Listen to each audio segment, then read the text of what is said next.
A black teenage boy walked into the busy downtown bank, his heart pounding with hope.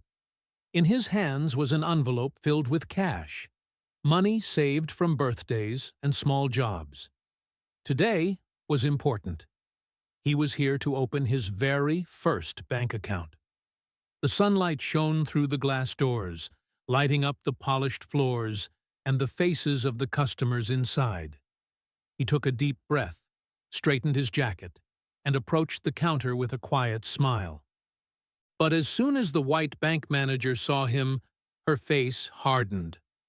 Her eyes locked onto him with suspicion. Without a greeting, she stared him down, as if he had done something wrong. The warmth he expected was gone, replaced by cold judgment. "Where did you get that much money?" she demanded sharply. Her voice was filled with disbelief and doubt. He tried to answer, voice shaking but honest. "It's a gift from my grandmother, and some of it is my own savings. I want to open an account."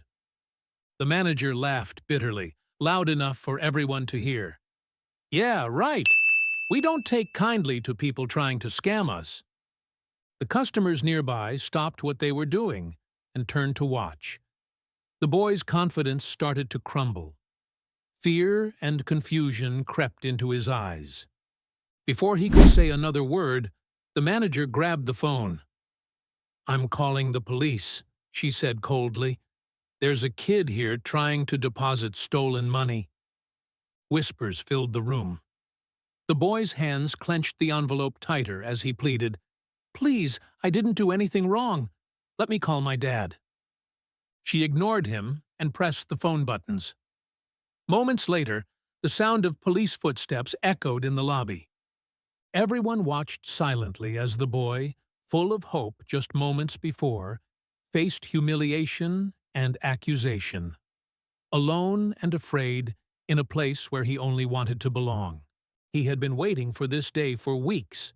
Every night, he practiced what he would say to the bank teller. He wanted to make his father proud. The money in his envelope wasn't just cash. It was a symbol of his hard work and the love of his grandmother, who had saved every penny just for him. He had carefully organized his papers, birth certificate, school ID, and a letter from his dad encouraging him to be responsible. This was more than just opening an account. It was a step into adulthood. His father had always told him that learning to manage money was important, that it showed trust and maturity. On his way to the bank, the streets were busy but familiar. Neighbors smiled and greeted him. He felt ready, confident even. The sun warmed his back as he approached the building, his steps steady and determined. He remembered the conversation with his dad that morning. His father had smiled and said, "You're doing great, son. This is just the beginning." Those words echoed in his mind, giving him strength. He walked through the automatic doors and paused for a moment, taking in the polished floors and the quiet hum of business. He spotted the teller and took a deep breath, rehearsing his words one last time. He wasn't ready for what came next. The friendly atmosphere he had imagined vanished the instant the teller's eyes fell on him. Her smile disappeared, replaced by suspicion and coldness. The hope in his heart began to fade as the bank's mood shifted, all because of the color of his skin. The teller's gaze hardened the moment she saw him. Without a word of welcome, she snapped, "What do you want?" Her voice was sharp and impatient. The boy swallowed hard, but kept his composure. "I'd like to open my first bank account," he said quietly. He placed his envelope and papers carefully on the counter, hoping she would see the truth. Instead, her eyes fixed on the cash, narrowing with suspicion. "A kid like you showing up with this much money? Where did you get it?" she demanded, her tone dripping with doubt. He tried to explain, voice trembling. "It's a gift from my grandmother, plus some of my own savings." But she cut him off with a bitter laugh. "You think I'm that gullible? People like you don't just walk in here with stacks of cash. You probably stole it." The words felt like knives piercing his pride. He looked down, hurt and confused. "I haven't done anything wrong," he whispered. "Please, just let me open an account." She raised her voice, drawing the attention of others nearby. "I don't believe you. This isn't a place for tricks. Wait for my manager. She'll know what to do with you." His heart raced as fear and shame flooded in. The customers turned their heads, watching silently as the boy stood there, powerless and alone. He pleaded again, "Please, let me call my dad. He'll explain everything." But the teller ignored him. Instead, she picked up the phone and dialed, her voice loud and clear for everyone to hear. "There's a suspicious kid here with a lot of cash. I'm calling the police." The room grew heavy with tension. The boy's hands shook as he gripped his envelope tighter. His dreams of a simple day at the bank were slipping away, replaced by a nightmare he never saw coming. The sound of heavy footsteps echoed through the bank as two police officers entered, their faces stern and unwelcoming. The boy's heart pounded in his chest, his hope fading with every step they took toward him. The customers fell silent, their eyes fixed on the unfolding scene. Just then, a sleek black car pulled up outside. Heads turned as a tall, well-dressed man stepped out with confidence. He moved through the bank's entrance with purpose, flanked by two serious-looking men in suits. The atmosphere shifted instantly. Whispers filled the air as everyone recognized the arrival of someone powerful. The man approached the officers and the boy, his eyes cold but steady. The bank manager, who had been watching with a smug smile, suddenly grew pale. She realized this was no ordinary visitor. This was the boy's father, an important figure whose presence commanded respect.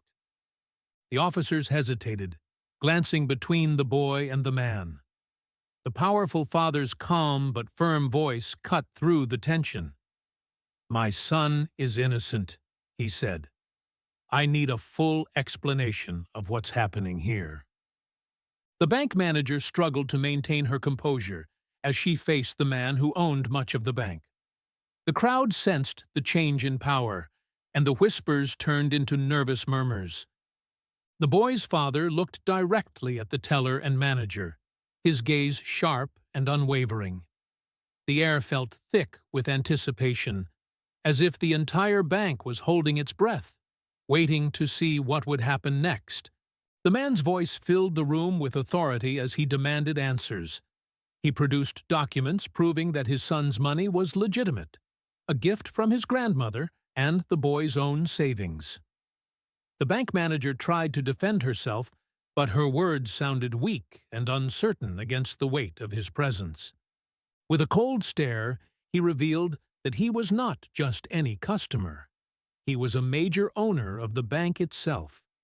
The staff's faces turned pale as they realized the gravity of the situation. Cameras quietly captured every moment as the man insisted on reviewing all security footage and demanded a full investigation into the actions of the employees and police officers involved. The room was silent, every eye locked on the unfolding drama.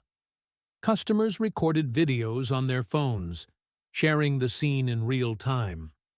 The truth was coming to light, and it exposed the deep prejudice that had led to the boy's wrongful accusation and humiliation.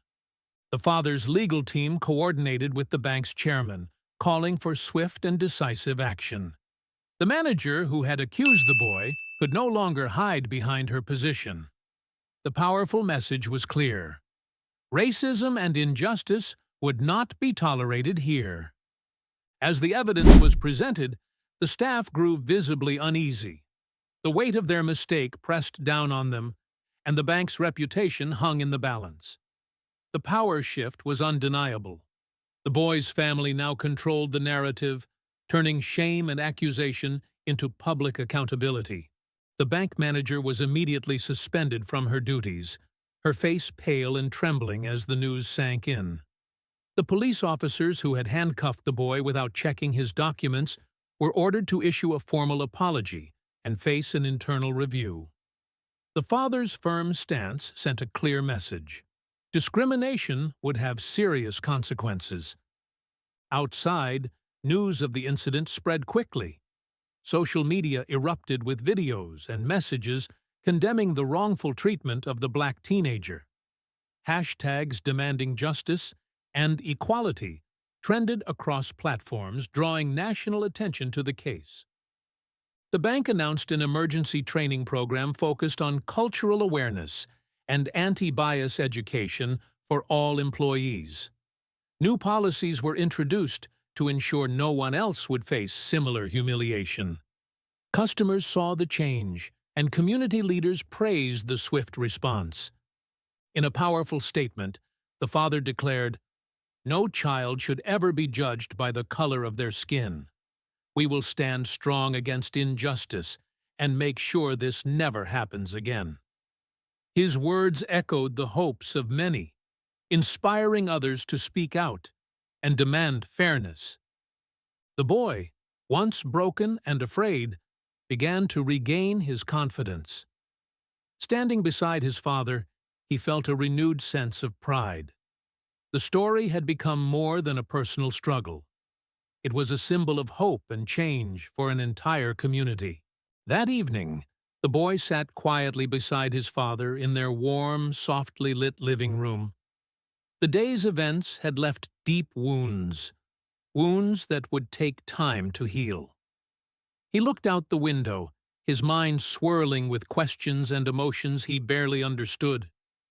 His father placed a steady hand on his shoulder, voice gentle but firm. "What happened today was wrong. You didn't deserve any of it. But remember, son, strength isn't about never falling. It's about rising every time you do."